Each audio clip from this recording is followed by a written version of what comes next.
Hello students. तो आज हम लोग एरोमेटिक कंपाउंड के लेक्चर में हम लोग अगला पार्ट डिस्कस करने जा रहे हैं। तो हमने लास्ट क्लास तक सारा जितना भी बेसिक्स था कि इलेक्ट्रोफाइल किस जगह पे जाकर अटैक करेगा, अगर हमें 2-3 एरोमेटिक कंपाउंड होगा तो उसमें सबसे ज़्यादा इलेक्ट्रोफिलिक एरोमेटिक सब्स्टिट्यूशन का क्या रेट होगा तुम्हारा, ये सब हमने डिस्कस कर लिया था। आज हम लोग वो सारे रिएक्शन जो हमने स्टार्टिंग में इंट्रोडक्शन में किया था, हैलोजनेशन, सल्फोनेशन, जितने भी रिएक्शन थे उनको हम लोग स्टेप बाय स्टेप करके सारे रिएक्शन को डिटेल में पढ़ेंगे। हमारा पहला रिएक्शन आज का है हैलोजनेशन। ठीक है, इसमें रिएजेंट जो है वो क्या क्या लेते हैं। रिएजेंट को पहचानने का तरीका देखो क्या है, हैलोजन और प्लस लुईस एसिड। ठीक है, अगर आप हैलोजन के साथ अगर लुईस एसिड लेते हो, ठीक है, तो मतलब ये आपका हैलोजनेशन करने के लिए तुम्हारा रिएजेंट को यूज़ करते हैं। जैसे यहाँ पे एग्जांपल देखो, halogen plus Lewis acid, halogen plus Lewis acid, halogen plus Lewis acid, यहाँ पे हैलोजन प्लस लुईस एसिड हम लोग यूज़ कर रहे हैं। कभी कभी आपको लिखा रहेगा Br2 एंड Fe। ये Br2 Fe का मतलब क्या है, इसको अच्छे से समझेंगे। देखो Br2 Fe में क्या होता है कि ये दोनों पहले रिएक्ट करके FeBr3 बनाता है जो लुईस एसिड है, और फिर ये Br2 के साथ तुम्हारा रिएक्ट करेगा, यानी कि तुम्हारा ये हम लोग तुम्हारा रॉ फॉर्म में यूज़ करते हैं Br2 Fe। तो ये फॉर्म करता है रिएक्शन के बीच में FeBr3 या FeBr2 एंड देन उसके बाद वो लुईस एसिड की तरह बिहेव करेगा। ठीक है, तो अब जैसे कि जनरेशन कैसे होता है, इलेक्ट्रोफाइल का जनरेशन कैसे होता है, तो देखो X प्लस, या यहाँ पे इलेक्ट्रोफाइल कौन बन रहा है, X प्लस यानी हेलोनियम आयन। अब इस कैसे जनरेट करेंगे समझो। यहाँ पे एल्युमिनियम के पास क्या होता है, वैकेंट 3D। तो वैकेंट 3D होने के कारण क्या करेगा, क्लोरीन अपना लोन पेयर को इजीली इसके वैकेंट ऑर्बिटल में डोनेट कर देगा। तो ये डोनेट कर दिया, जब डोनेट कर देगा तो Cl पे प्लस चार्ज आ जाएगा और एल्युमिनियम पे नेगेटिव चार्ज आ जाएगा।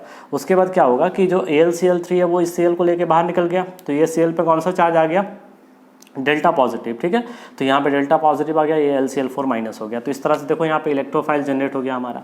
ठीक है, अब वो इलेक्ट्रोफाइल जैसे Cl2 LCl3 मिलकर कौन सा इलेक्ट्रोफाइल दे दिया हमारा, Cl+। ठीक है, तो ये Cl+ इस पे जाके अटैक करेगा और ये प्रोडक्ट बन जाएगा और साथ में H+ को बाहर रिलीज कर देगा।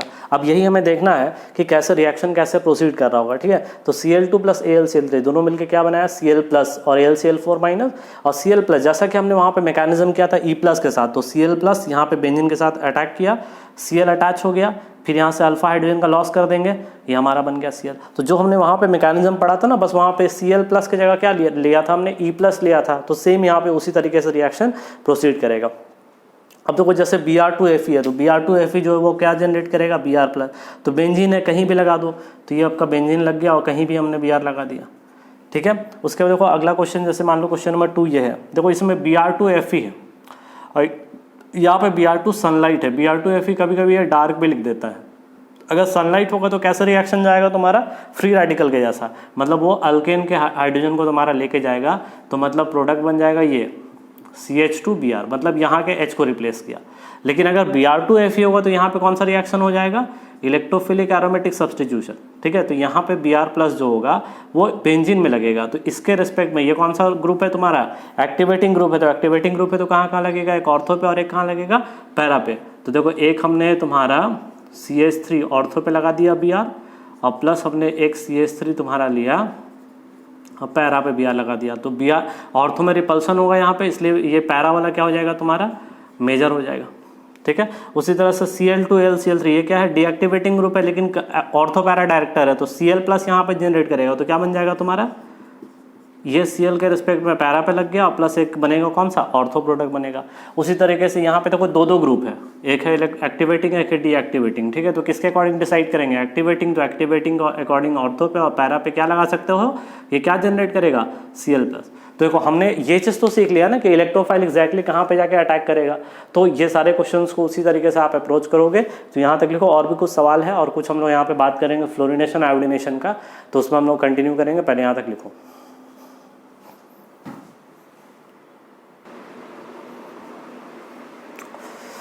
ठीक है, देखिए अभी तक हमने वहाँ पे जो भी एग्जांपल अभी हैलोजनेशन का बताया था उसमें हमने क्लोरिनेशन कराया था, ब्रोमिनेशन कराया था।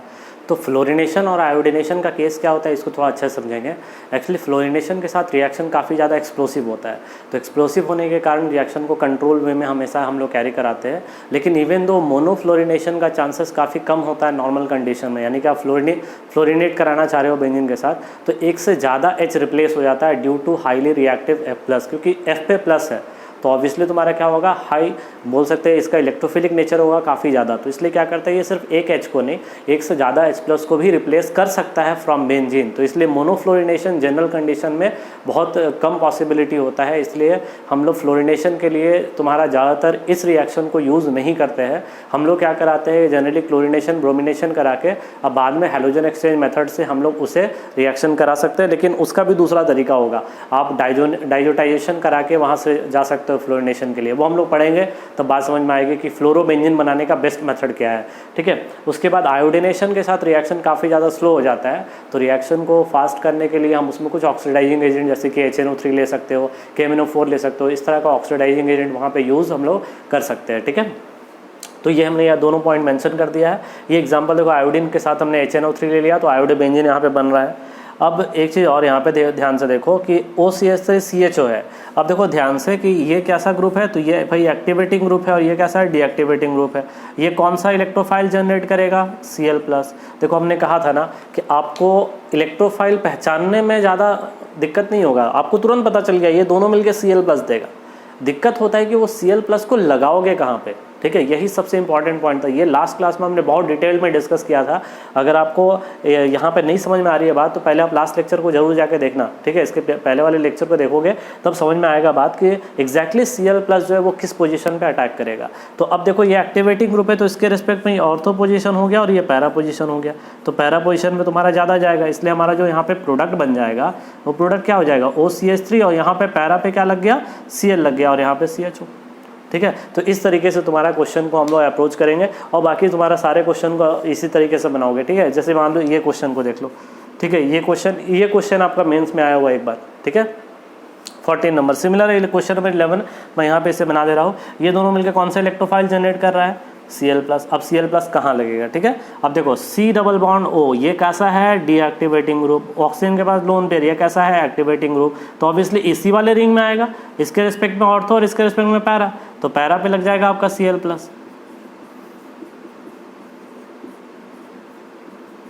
तो यहाँ पे पैरा पे आपका क्या लग गया, Cl, और प्लस एक ऑर्थो वाला बना देंगे, मतलब यहाँ वाला। ठीक है, तो एक और बन जाएगा, तो दो प्रोडक्ट आपका बन जाएगा। ये प्रोडक्ट आपका क्या हो जाएगा, मेजर हो जाएगा। ठीक है, देखो ऑर्थो वाला तभी मेजर होगा ना जब आपका वहाँ पे क्या हो जाएगा, उसके साथ H बॉन्डिंग हो जाएगा। तो अगर H बॉन्डिंग होगा तब ऑर्थो भी वहाँ पे मेजर हो सकता है। इन जनरल तुम्हारा पैरा मेजर होता है ड्यू टू तुम्हारा लेस स्टेरिक रिपल्शन। तो जैसे मान लो कि ये भी क्वेश्चन है फ्यूरेन, तो हमने बताया था ना फ्यूरेन में सबसे रिएक्टिव साइड कौन सा होता है, सेकंड पोजीशन। यानी अगर ये 1 है तो ये सेकंड पोजीशन, मतलब कि सेकंड पोजीशन में आप क्या लगा दोगे, Cl। ठीक है, इस तरीके से क्वेश्चन को आप लोग बनाओगे। यहाँ तक लिखो, उसके बाद हम लोग स्पेशल केस बात करेंगे फिनॉल और एनिलीन के केस में स्पेशल केस क्या होगा। ठीक है, यहाँ तक पहले लिखो।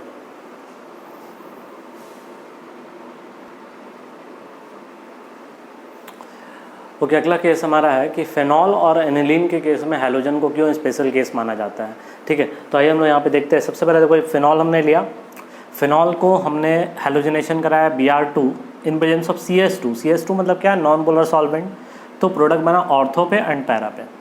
और अगर हम मान लो कि पोलर सॉल्वेंट में कराते हैं तो देखो हर जगह पे तुम्हारा क्या हो गया, Br का सब्सटीट्यूशन हो गया, ऑर्थो पे भी हो गया और पैरा पे भी हो गया। ठीक है, मतलब ये कि फिनॉल को अगर आप पोलर सॉल्वेंट में कराते तो ऑर्थो और पैरा साइमल्टेनियसली तुम्हारा हर जगह पे Br सब्सटीट्यूट हो जाता है। बट अगर नॉन पोलर में कराते हो तो आइदर ऑर्थो पे और पैरा पे, जहाँ पे तुम्हारा ये वाला जो पैरा वाला प्रोडक्ट हो जाएगा वो तुम्हारा मेजर हो जाएगा।